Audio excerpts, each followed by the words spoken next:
Hi there, welcome to another episode of the Bonsai Stuff podcast. Scott Martin from Bonsai Matsu, and thank you for listening in. I've got to say, the bonsai world is a magnificent place. Always has been, always will be, but seems to be the world's getting smaller and smaller and closer and more connected. I did a lot of travel last year, met a lot of great people, made a lot of friends, and just reaffirmed in my mind that bonsai within Australia especially, but also overseas is so strong and so focused. This year looks like it's going to be no different. So far this year I've been online and presenting to the Rocky Mountain Bonsai Society. So for listening in, thanks guys. Love the opportunity. That was great. I'm heading up later on in the year through the Central Coast, Wodonga, going, I've had people come and visit me from Central Coast. I've had people come from Wollongong to come and see me as well in the workshop, and there's more interstate visitors planned, which is so lovely that they're considering spending their time with me when they're down this way. Got a South Australian bonsai trip coming up again. Get over there and see the group over there, and they've got another olive dig coming up too later in the year, which there'll be more news about a bit later on, but that's very, very exciting. If you didn't get to participate and you're invited, I'd strongly suggest that you get involved. But yeah, there's a trip for me later on in the year, seeing a range of different bonsai clubs, Wodonga up through Central Coast, New South Wales, up north, south of the Queensland border. And then very exciting, there's also there's definitely going to be a trip to Italy to do a little bit of bonsai work over there and to get to one of their famous bonsai shows as well. But there'll be definitely more about that coming up later on in future podcasts. But that's going to be happening. So it looks like 2025 is going to be a fantastic year for the bonsai world, and I'm really privileged and pleased to be part of that. Anyway, so this episode of the podcast, I'm going to be talking about Banksias. I love Banksias. I worked on my marginata recently, and while I was working on it, I just thought there's a lot of information about Banksias out there and reasoning why they die and how they can be temperamental, and that's all fine. But there's so much going for them, so I want to focus on why everybody should have a Banksia within Australia. You definitely should have Banksia within your bonsai collection. I'll talk to you a little bit more about that. And also, it's that time of year, I suppose, New Year's resolutions. Everyone's been through, looked at their collection, and you may downsize, you may be increasing, but there's definitely going to be trees in your collection where you go, why am I bothering? Why am I persisting with this thing? So we'll have a bit of a chat about that as well. So let's get into it, eh?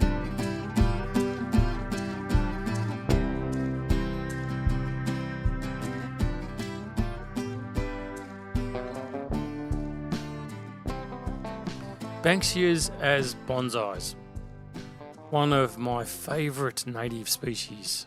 They are incredible, and I want to start this podcast by saying, don't focus on the negatives when you think about Banksia. There's it's like anything in this world.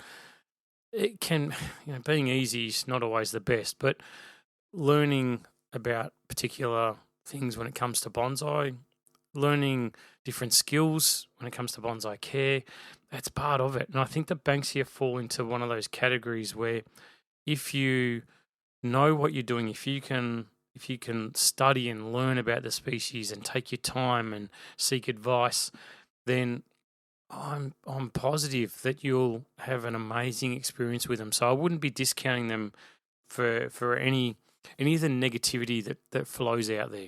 There are parameters in which they thrive, and they're easy to find with searching the internet, and you'll find a lot of people telling you what you can and can't do and what you shouldn't do and what's going to kill them and all that sort of stuff. But there's things that make them, I don't know, just they're an iconic Australian tree. Now I think I have one memory. One thing that goes to my head every time I hear the word Banksia, I think about my Banksia I've got in my collection, but I think about this coastal Banksia, silver Banksia, that gets these beautiful flowers on it, which are nice, but then they turn to these hardened woody cones And once they turn hardened and woody, these yellow-tailed black cockies, which are one of my favourite birds in the whole world, come in and just get in there and start destroying the seeds. And they make this beautiful screech that every time I hear this particular noise, my head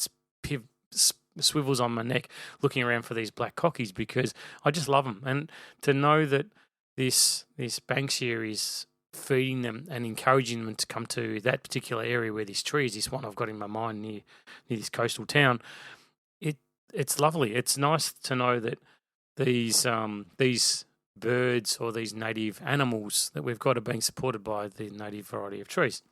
So they're an iconic tree for me. Every time I think about Banksias, coastal Banksia especially, I think of the seaside. And for me, my whole life has spent summer holidays around the coast. You know, any chance you get, I'm near the surf. Any chance I get, I'm on the sand. And to look around at different places that you travel and see different types of Banksia around those areas, it's incredible. And they've got the most magnificent flowers. Now, I did a bit of research on Banksias for the podcast, and I found out that there's 173 different species of Banksia.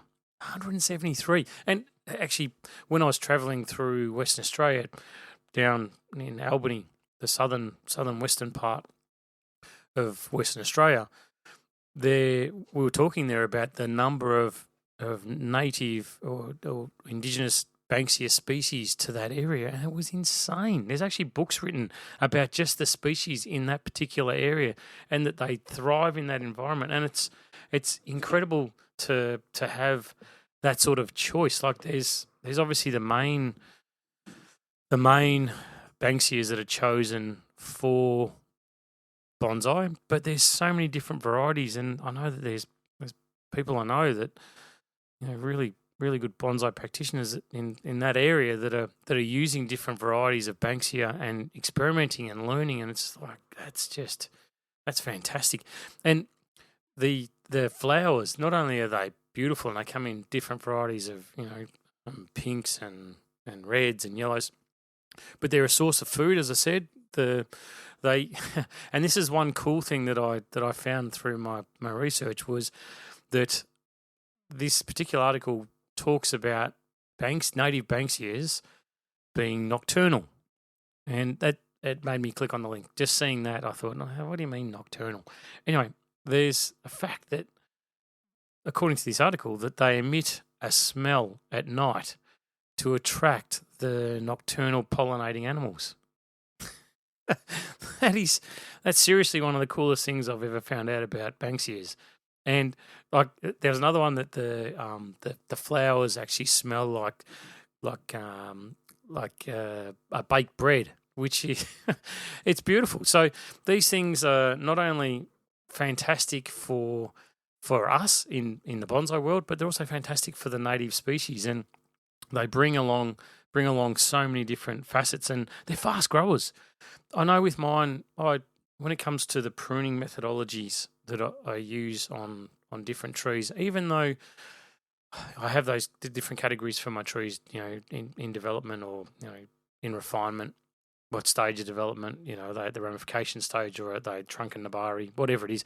Even when I find with my Banksias, I find that I'm at that refinement stage and I'm ramifying. Normally, if it was an exotic species, a maple of some kind or whatever, you get growth, you'd prune it straight away. You wouldn't hang around to see what's going to happen, because that extension causes thickening and coarseness of growth. But I've found that and this is my experience and my practice, and maybe very different for a lot of other people, but I find with my Banksia that I like to do the grow cut method. So I let it extend out. It really starts taking off when the warm weather comes around. Once we get out of the cooler winter months, even the start of spring, you really don't see very much. But you get into very late spring, early summer, and the overnight temperatures have picked up. The daytime temperatures definitely have. There's a lot of daylight hours there. What looks like it's, you know, never going to happen, the Banksia then starts to push out all this growth, and it starts to really take off and do exceptionally well. And like I said, for me, I've found that when I've been in there and I've pruned that growth, when it's really just taken off, it doesn't, the tree sort of lacks vibrancy. It still does okay. Doesn't get, a lot of dieback or anything like that, but it just tends to lag a little bit. So I've found, for me, my best approach is to let them shoot out, let them grow. Yeah, of course you're going to get coarse growth and thickening of areas. But then I come back, and the way that they grow, they push out generally one centre strong one with a range of other ones around that area. So all I'll do is I'll come back and I'll cut out the big, long, strong a branch that's grown, or the where the bud's taken off in the middle, that's been given all the resources. I'll cut that one off and then trim back the other ones around that area. I don't necessarily go back to the rule of 1 to 2 when I'm working with my natives, because I like to see that sort of growth out of main primary branches. Yeah, certainly I'll try and get it back to 2 in any one area, but I'm not as hard and fast as what I would be with, say, a pine or something like that, because this is their growth habit. This is the way that they push their growth, and the swelling comes naturally with the flow of the tree. So I'm not that pragmatic about getting in there and cleaning it back to 2, especially when I'm doing this prune. So it's a long shoot, and they might get out to be, maybe up to 30, 40 centimeters long, some of these shoots. But I find that by then coming in after that's happened, and which might be sort of a month and a half, 6 weeks after it's started its initial growth period, I find that by coming in after that period and then cutting back, I get another flush of growth, which means that I can expect maybe shorter growth in that second flush that they do, and not quite the extension, and it fills the tree out quite nicely with beautiful, young, fresh, smaller foliage. So that's the method I use for them, because they are, when they start taking off, they sort of push. There's issues with fertilizing them, and you need to do some research on that, because being too aggressive before they've developed their root system, I don't want to get into it too much, because there's a lot to it. But I find that I'm constantly feeding my Banksia with a native Osmocote. I'm very sensitive and very careful about what I do feed them. But I've also developed it to the fact that it can handle and manage the food that I give it, and it responds really well to it. So I don't just dump massive amounts of fertilizer on my tree and expect it to do so well, because they can have an impact on that. And they need to. This is where it's really hard to give a piece of advice that applies to every single Banksia, because they can build up their tolerance and use of fertilizer over a period of time, as opposed to just dumping it on there like you would, as again, say a black pine, where you just dump it on there and I go, yeah, that's fantastic, I'm off. But the root system and proteoid roots, and there's a lot to it with the Banksia, so you really need to do your research. But when it comes to styling them, there's a million different designs you can choose, and they suit all different kinds. It doesn't need to be one particular design. It doesn't need to always be an informal upright that you work with these things. Cascading, semi-cascade. There's some magnificent species around there, and some beautiful Australian variety styling options that you've got. And if you get up to the National Collection at Canberra, you'll see what I'm talking about. It's really, really, really quite spectacular and breathtaking. And I know that there's a lot of inspiration around there for the different varieties and different styles as well. And once they're in a bonsai pot, they're generally, as long as they're respected and you work within the parameters, like you have to with every single tree in your bonsai collection. As long as you're working within the parameters of what the tree will thrive with when you do it, not just survive, but thrive when you do things to them at different times of the year, they handle pot culture very well. And significant root reduction when they're coming from black pots, it's something that I'm very, very mindful of and very, very careful with. Aftercare from repotting, I'm very careful with that as well, and I'm never rushing that sort of stuff. But when it comes to the design of your tree and the styling of your tree, yeah, sure, you've got all the different parameters and varieties of styling that you can choose for the different types of Banksia, but the pots that we use for them as well, because of the texture of the trunk on the different varieties, because of, sometimes it gets big barked, sometimes it gets like a sandpapery sort of feel to it. The leaf, the underside of the leaf color, the top side of the leaf color, the flowers that we get. There's so many different variations that we've got. They suit a range of different pot types as well. Whether it's a formal Japanese, whether it's glazed or unglazed, whether it's one of these native type pots that get made by our local pot makers.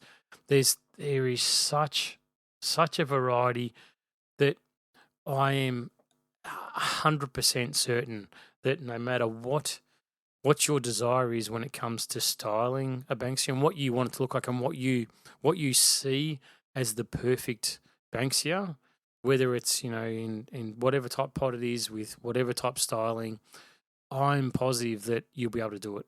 I'm certain, and I think a lot of trees link to us in one way or another based on our personal experiences, and it might be from walks through parks. Like for me, it's going to coastal areas and seeing them grow there, and the wildlife that gets into them that really, it makes me smile every time I think about them. But they're incredible, and their bark is. I tipped on it before, but the color of the bark, the texture of the bark, whether it plates up, whether it's just amazing. They are such a beautiful tree that I would think that there is more on the plus side for Banksia than what there is on the negative side. And the negative sides, it's not all that negative. It's just education.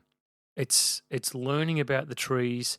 It's getting the experience. It's seeking the correct advice from the right people and reading the right articles. Making sure that when you do your research that you've got some kind of substance behind the information. The same as anything. So there's substance behind the information that you're getting, and don't just, blatantly follow someone else. But if you can get the right advice, then I would seriously, considering that there's 173 species. I think there was one that's non-indigenous to Australia, but there's all but one occurs naturally within Australia. So there's a massive choice.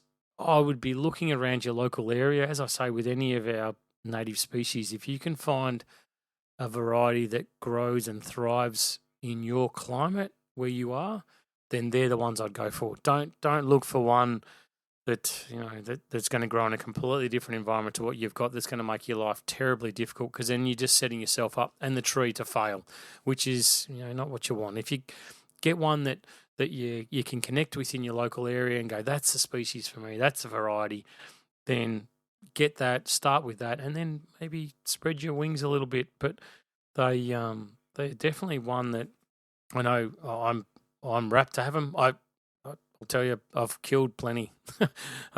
Before I went into you need to learn these things before you do it. When I was still at that phase of, that looks great, I'm going to buy it and see what happens. Then yeah, sure they are sensitive, but they're not impossible. I think that there's harder varieties. Azaleas, are more on my harder to care for list than what Banksias are, because once you get the Banksia into your system, into your flow of how you look after your trees, and you can make sure that they're going to thrive, then year on year there might be a few little tweaks here and there, like the pruning methodology that I use. I've only really been using that for the last sort of 3 or 4 years. Before that, I was doing the prune as soon as it sort of starts to pop its head out, which I found, like I said, didn't weaken, but it didn't force the tree to thrive. But I think that Banksia should be one that you look at and you seriously consider.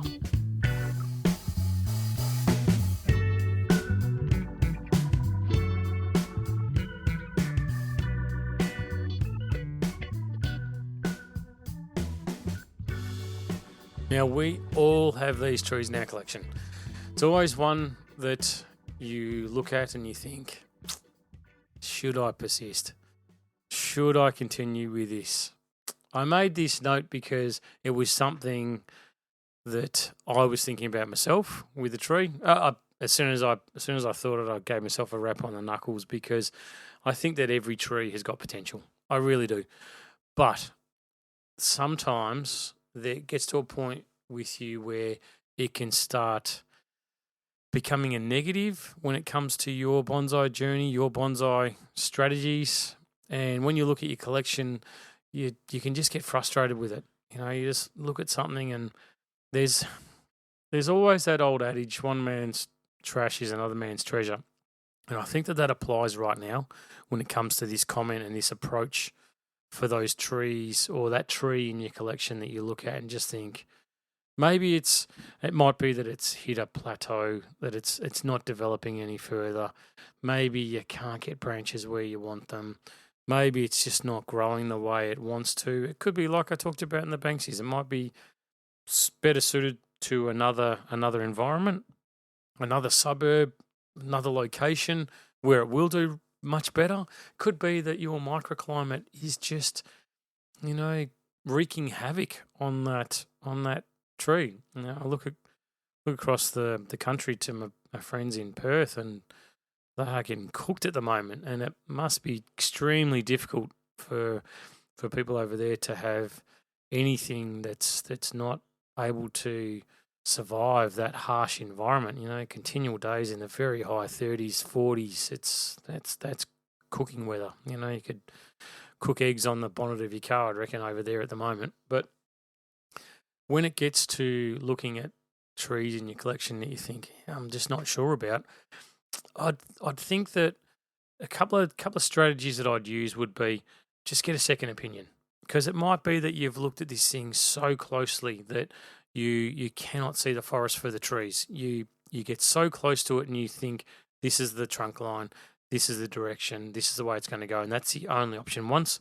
I know for me that, and this is where I'm talking my experience, and maybe it rings true with you, but when I'm looking at trees like that and I look at a tree and I make a decision, I go, yep, this is the trunk line I'm going to grow. This is a sacrifice. I'm going to do that. I'm going to do that.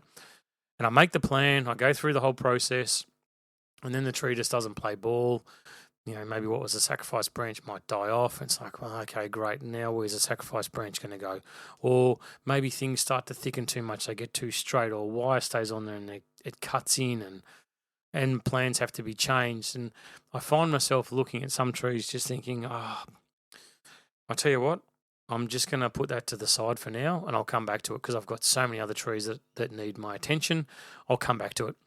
I feel like I never get back to those trees. I feel like I water them, I fertilise them, I go and pull the damn weeds out of the things, make sure that they're okay, they're growing. Yep, nice, okay, but do they come back for the review of the plan? Not necessarily, because so many other trees in my collection, I look at and think, yeah, they're playing ball. That's doing exactly what it should be. I'm so happy with that. I set that goal for myself at the start of the year, that every tree's got to take a step forward, and that still rings true. But I'm trying to use this part of the podcast as a prompt for you. If you do have those trees in your collection and you have set yourself a goal that everything's got to improve over this period of 2025 or the period of the year, then one thing you can do is seek a second opinion. Take it to someone else. Get one of your bonsai network. Get someone online. Heaven forbid, put it on a forum where people can give their opinion to you about it. But it might be something positive if you can filter through the rubbish that'll come off something like that. There might be one in there that you go, wow, that's the one. That's what I've been waiting to see. Like, I didn't look at it from that perspective. I didn't think that I could, make it a cascade, or I didn't think that it would be a nice windswept, or whatever. It's just that sometimes having someone else look at your collection, maybe it's your nearest and dearest. Take your loved ones out there and say, where do you see this tree? They don't need to be bonsai experts to give you an opinion. Everyone's got an opinion. The thing is that it's you choosing which opinion you listen to. But I think that for me certainly does help, because sometimes I look at trees that I'm growing, and I'm talking mainly about my growing stock, But I look at them and I think they're beautiful. Like they are. I love trees. If I could, I'd plant them in the ground. I'd look at it and go, that's that tree. I can't see. I don't have a strong vision for it. Let's just put it in the ground because I love it. It's got beautiful leaves. It's got beautiful flowers. It's got beautiful bark. It's got beautiful whatever. But I get to the point where I take someone else out there and say, hey, what do you think? Do you like this one? Yeah, it's beautiful. Look at that. Look at this part of the tree. And it's like, oh, yeah, I hadn't seen that part of the tree. That's actually a really nice way to look at it. Anyway, the other thing that I think, and this is, I say this is the last option. This is the last possible choice that you've got. Sometimes call it quits on the tree. Like I said, one man's trash is another man's treasure, and being involved with bonsai clubs, being able to sell your trees, being able to move them on. You've got all these different online sources now, marketplace to sell trees, and it might be through your bonsai network. Someone else might want it, you don't want it. I think that's still viable, because the worst case scenario that can happen is you look at this tree, you see no future for it, you start maybe not giving it the attention that it needs. Gets to repotting time, there's plenty of other stuff that you've got to repot, and that one maybe gets missed. Tree gets weaker and weaker, and all of a sudden, it's a brown stick in a pot on the bench, and you just go, yeah, oh, well, in the bin. I think you're far better, for the sake of the tree, for the respect of the tree, that it becomes someone else's treasure before it becomes your trash. And it's, like I said, it's a very last resort, but I think that changing your perspective, looking at trees from different angles, getting different opinions on them, far and wide, as many as you possibly can. That's not a bad thing. Gifting it to somebody, that's definitely not a bad thing either. Making the decision that the tree can go on and thrive in another environment maybe is the best thing for it. And if you find that the trees are struggling, do the research. Like I talked about with Banksias earlier, maybe it's just the climate that they're in. Maybe it's the environment that you've got them in. Maybe they don't like, full afternoon sun is no good for whatever it is. So maybe a different spot in the yard might make it thrive, and then suddenly the plans that you've got for it can come to fruition. Maybe you've got them on a balcony where they're not getting enough sun and they need more sun. That's the sort of thing that you can't change. Like you can't manufacture more sun. You can set up a hydroponic system. I just don't think it'll work quite as well as what you'd expect. But you can't change the environment these trees are in, and the trees sooner or later may pay the price. And you've got to work out, like I said, when it's time to stop persisting, and it's time to make a decision and maybe move it on. Who knows?